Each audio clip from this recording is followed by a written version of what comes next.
Ya Malikul Mulk. Aynan mana shu zikr sizni daromadlaringizni oshishiga sabab bo'lishini istaysizmi? Unda ushbu hikoyani eshiting. Tadbirkor o'z tadbirkorligini amalga oshirayotgan paytida krizis jarayonlariga uchraydi. Uni hayotiga juda katta sinovlar keladi. Tadbirkorlik mollari qarz evasiga va nasiya evasiga olinganini hisobga oladigan bo'lsak, juda katta miqdorda muammolar va qarzlar girdobida qolib ketadi.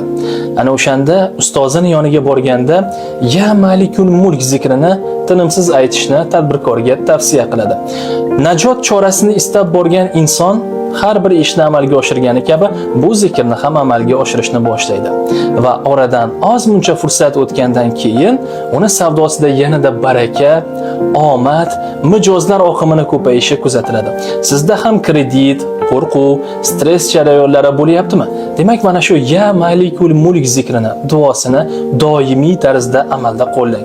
Shaxsan o'zim ham yaqinda bu duoni o'rgandim va hozirgi kungacha hayotimda qo'llab kelyapman va barakasini sezganim uchun, natijasini ko'rganim uchun ham sizga ilindim. Ya Malikul Mulk sizni daromadlaringizni, sizni barakangizni oshiruvchi ajoyib zikr.